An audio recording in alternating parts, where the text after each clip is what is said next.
c'est des collègues cuisiniers de travail. Ah.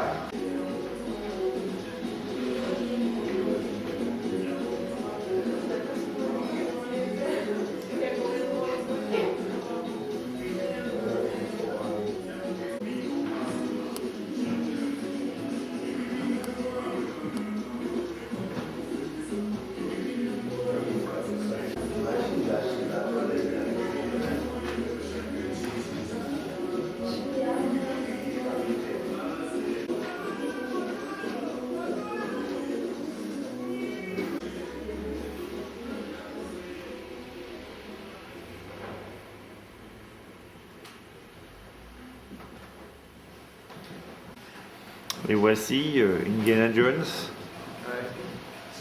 son grand jour.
Ah bon, alors ça va bien.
Quelque chose? Chef? Ouais, un petit coup de rouge. À 1h30, il m'a dit ça, il m'a dit ça. Non, mais c'est pas le jour. Ça l'angoisse. Vous voulez voir quelque chose, les filles? D'ailleurs, j'ai rien regardé, j'ai traversé ça comme une sauvage. Non, mais je. Non. Sympathique. Voilà. Souriez, je vais te filmer. Alors, les spécialités africaines, Des tapenades différentes, ouais. les galettes de termites, la queue d'éléphant, Les deux sont cette exposition de près et de loin, comme Bruno qui est venu m'aider, Kena, enfin tous les gens qui m'ont aidé. Sinon, Expo photo, j'ai une assez mauvaise mémoire au long terme. Alors pour moi, la photo, c'est le moyen de fixer un peu mes souvenirs. Et puis, quelques-uns que je transmets justement par les photos. Puis ce voyage, c'est peut-être dû aussi à ma grand-mère, parce qu'elle me faisait pas mal de récits quand elle était petite sur ses voyages qu'elle avait fait en Afrique. Puis un jour, ça a été à mon tour de mettre des images sur ces récits. Alors... bon, je ne vous dis pas exactement la partie officielle. Alors... Sinon, concernant mon voyage, je suis un homme ordinaire qui a vécu des choses extraordinaires. Tout a commencé durant mon enfance.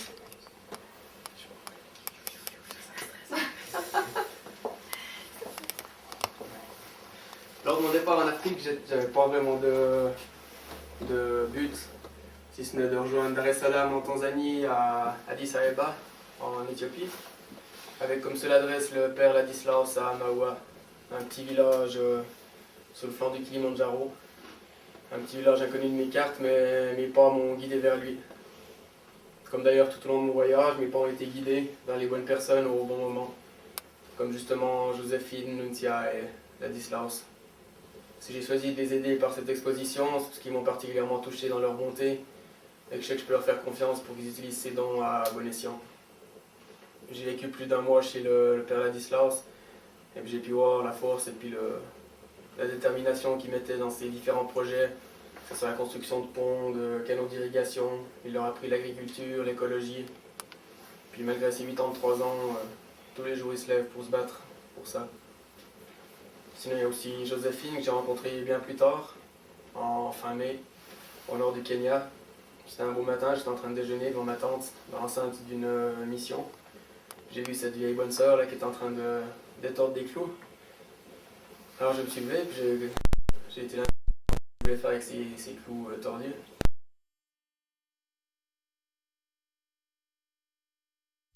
Alors je me suis mis à l'aider. D'abord on a détordu les clous, ensuite on a pu préparer une échelle pour finalement grimper sur le toit et puis préparer cette chenot. Suite à ça, elle m'a montré un peu son travail de missionnaire. On s'est rendu sur une colline en dessus du village où il y avait une école avec une quarantaine de gamins qui étaient scolarisés. Mais ce qui lui tient surtout à cœur, c'est son rendez-vous hebdomadaire avec les femmes. Elle les fait rêver quelques heures par semaine. Elle leur apprend à lire, à écrire. Elle leur montre que les femmes aussi, elles peuvent réussir. Sinon, finalement, il y a Nuntia. Je l'ai rencontrée étant tombé malade à quelques jours d'Addis Abeba. J'ai été forcé de m'arrêter à Chachamane. Et puis je suis tombé sur elle, par hasard ou bien parce que ça devait arriver. Tout d'abord, elle m'a soigné, et puis suite à ça, elle m'a montré le combat de sa vie, les enfants. Elle leur a construit des écoles où plus de 1400 enfants sont scolarisés. Elle a racheté des bâtisses coloniales pour des orphelins. Elle a même construit un village pour des lépreux qui étaient rejetés de l'agglomération. Elle fait tout ça grâce à des concerts et différentes manifestations qui sont organisées en Italie. Et puis elle m'a dit que son combat s'arrêtera uniquement quand plus aucun enfant ne souffrira. Et puis finalement je suis en Suisse, en retour dans ma verte gruyère. Et pas un jour ne se passe sans que je pense à eux. Alors, aussi petit soit-il, je vais aussi mettre mon grain de sable dans le désert. Voilà. Eh ben bravo.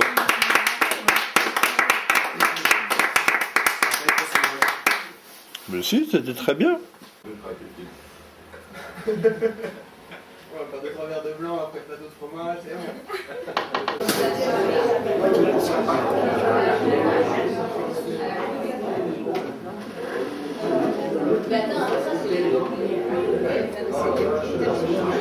Alors on a la chance maintenant de démarrer chef.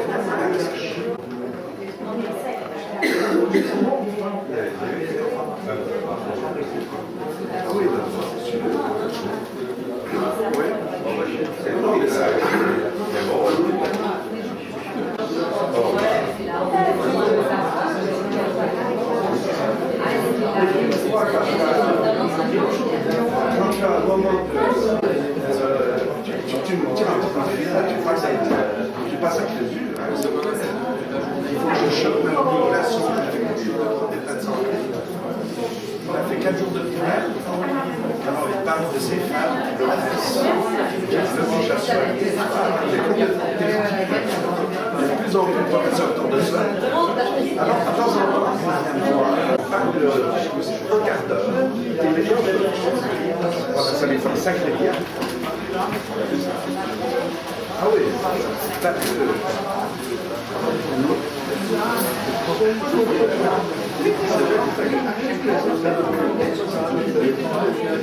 Ah oui, puis des fois, alors, il n'a pas réglé en plus son truc à l'hôtel. Alors, il n'entend absolument pas ce que je lui dis. Alors, il ne répond pas à côté. Enfin, c'est...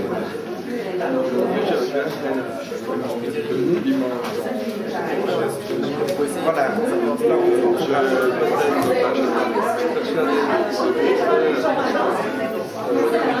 Vous, éventuellement, vous avez les deux.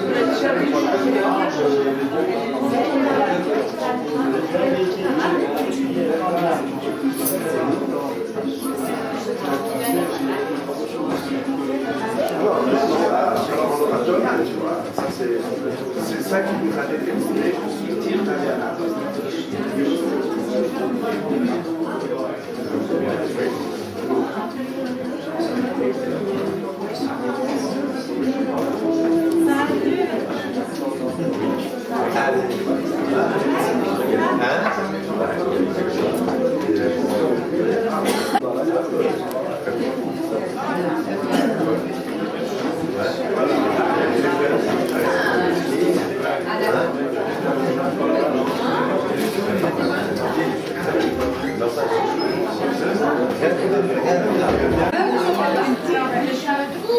Moi j'ai été prendre Hélène.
Bonjour, ben bien sûr, passez.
donner la parole. C'est bien.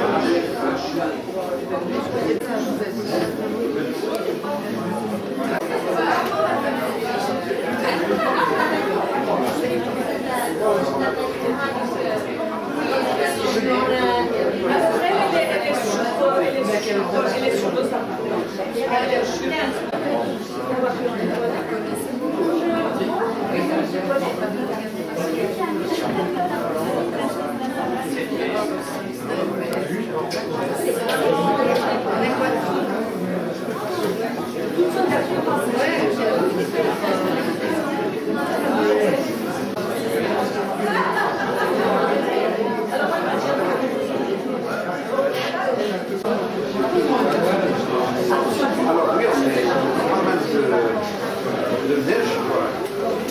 Ça change les choses. Vous avez tout vu? Ouais, ils sont sur l'ordinateur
Hors de la programmation de Tracécar, Sébastien est un ami du lieu par son père Jacques, guide de montagne et photographe, qui est exposé ici, avec son grand-père Louis Grandjean, qui est présent ici et qui fera la présentation de l'exposition, alpiniste, aquarelliste, et qui par un pont sur la montagne nous avait présenté des aquarelles ici avec le grand André Roch, malheureusement décédé, qui était un des premiers Himalayens à la conquête de l'Everest à l'époque de Raymond Lambert.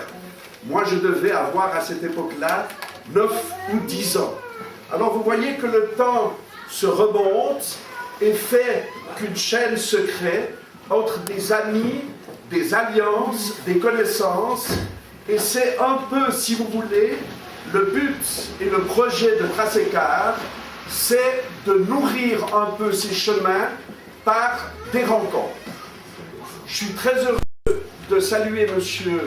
Menou, qui arrive ici, l'ancien syndic de la Tour de Trêne, qui n'est que vice-syndic à Bulle, mais je pense qu'il n'est pas trop malheureux dans sa montée politique vers le mariage des deux communes. Et vu qu'il a hérité le dicastère de la culture, je suis très heureux qu'il honore de sa présence avec son épouse de cette exposition.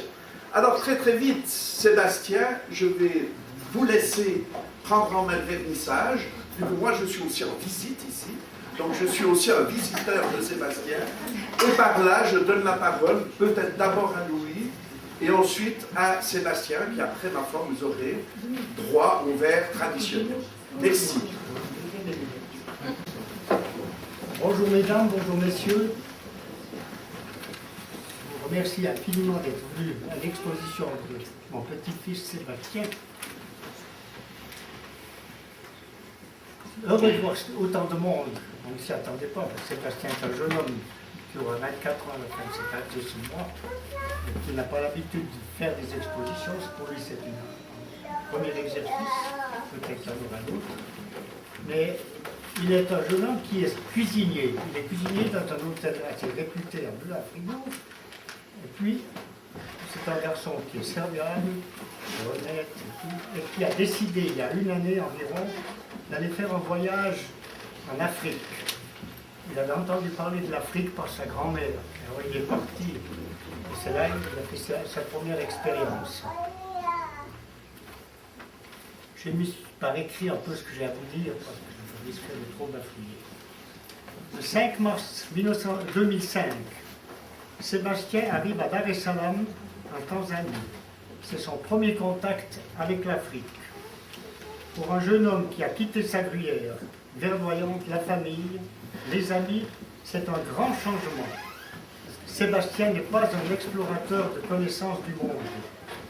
Il veut voir cette Afrique dont il a déjà tant entendu parler alors qu'il était un tout petit garçon par sa grand-mère qui, elle, a vécu en Éthiopie durant 3 ans, il y a plus de 40 ans.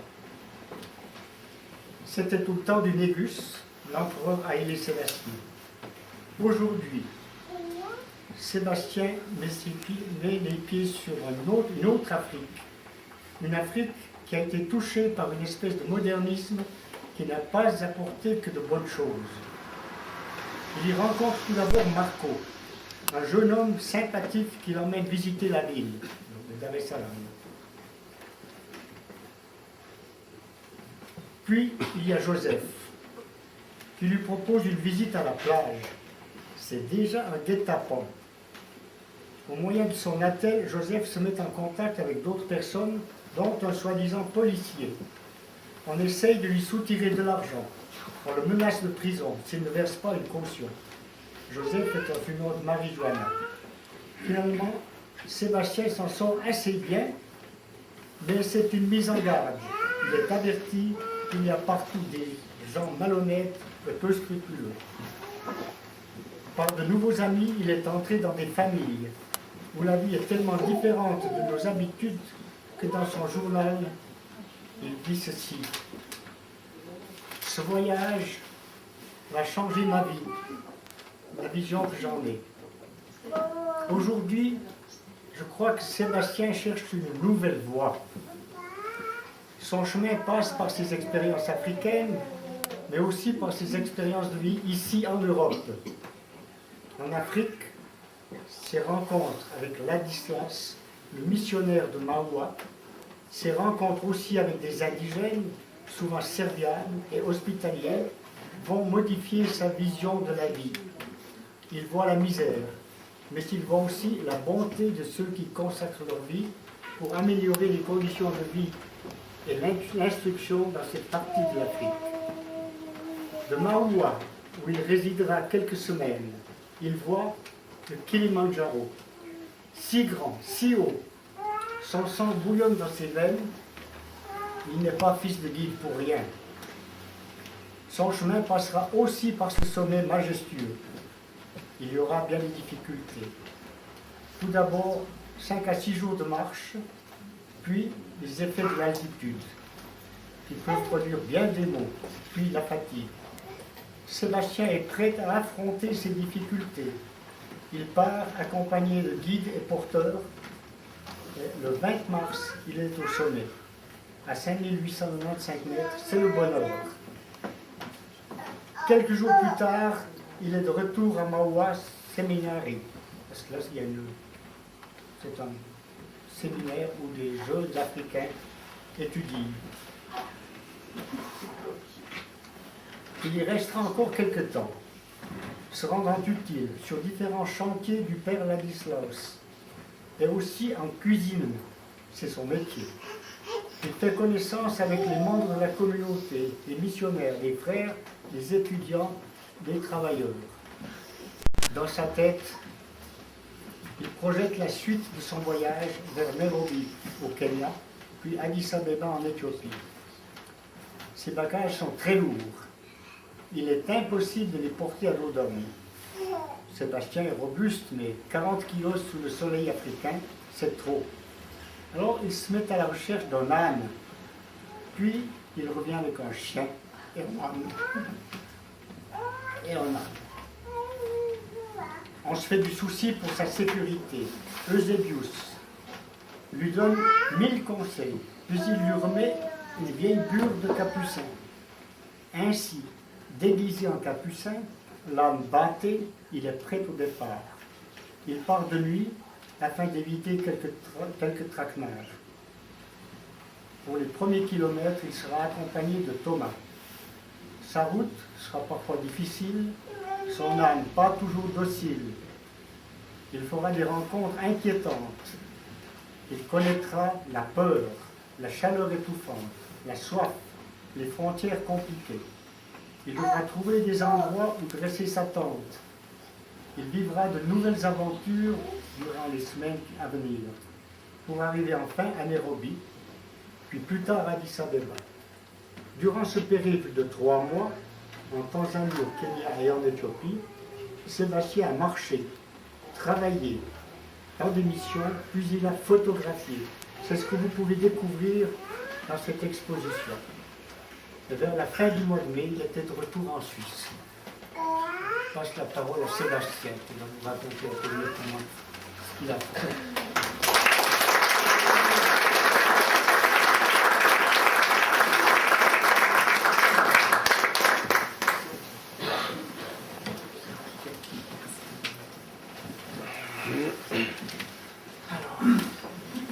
Je tiens tout d'abord à remercier tous les gens qui m'ont permis de concrétiser cette exposition, comme justement Jacques et Hélène, qui m'ont donné des précieux conseils et qui m'ont prêté leur galerie gratuitement. Il y a aussi Klaus Fessler qui m'a fourni tous les cadres et qui m'a donné des conseils pour le développement. Il y a aussi ma maman, plutôt du côté administratif, et pour le vernissage aujourd'hui. Et Louis, mon grand-papa, à qui je dois cette exposition. C'est lui qui m'a donné la force d'y croire. Alors, tout a commencé déjà en étant enfant, je crois, sur ces récits. Pour moi, la photographie, c'est le moyen de fixer mes souvenirs, dont quelques-uns que je vais transmettre avec vous aujourd'hui. Sinon, concernant mon voyage, je crois que je suis un homme ordinaire qui a vécu quelque chose d'extraordinaire.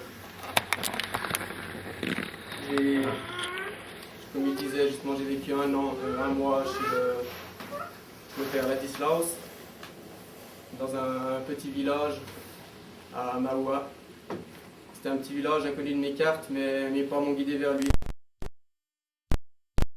Un périple vers les bonnes personnes au bon moment, comme justement Ladislaus, Joséphine et Nuntia. Si j'ai choisi de les aider par cette exposition, c'est qu'ils m'ont particulièrement touché dans leur bonté et que je sais que je peux leur faire confiance pour qu'ils fassent un bon usage de ces dons.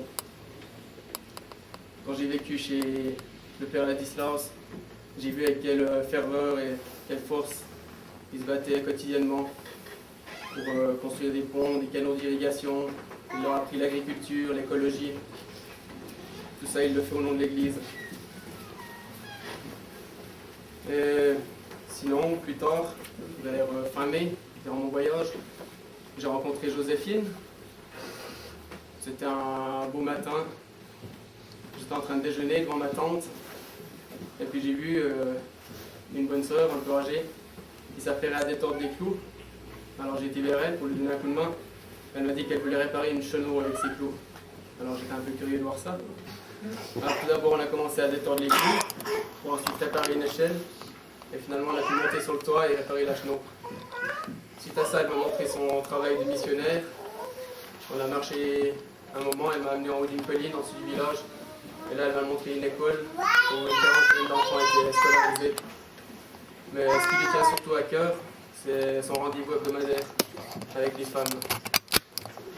Elle lui fait rêver quelques heures par semaine, elle leur apprend à lire, à écrire, elle leur montre que les femmes aussi peuvent réussir. Et finalement, il y a Nuncia, que j'ai rencontrée en Éthiopie. Étant tombée malade, j'ai été contraint de m'arrêter il y a quelques jours d'Addis Abeba seulement. Alors tout d'abord, elle m'a soigné, et ensuite elle m'a montré le combat de sa vie, les enfants. Elle leur a construit des écoles, où plus de 1400 élèves sont scolarisés. Elle a racheté des bâtisses coloniales pour loger des orphelins. Elle a même construit un village pour des lépreux qui a été racheté de l'agglomération. Tout cela, elle le fait grâce à des concerts et différentes manifestations qu'elle organise en Italie. Mais elle m'a dit que son combat s'arrêtera uniquement quand plus aucun enfant ne suffira. Finalement, je suis de retour en Suisse, dans ma verte gruyère, et pas un jour ne se passe sans que je pense à eux, à ces paysages, à ces peuples. Et je crois qu'il ne faut pas rien faire de peur de ne pas faire assez. Alors aussi petit soit-il, je tiens à mettre mon grain de sable dans le désert. Merci.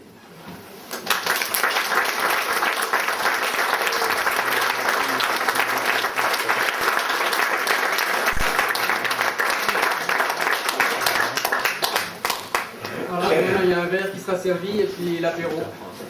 Alors, comptez.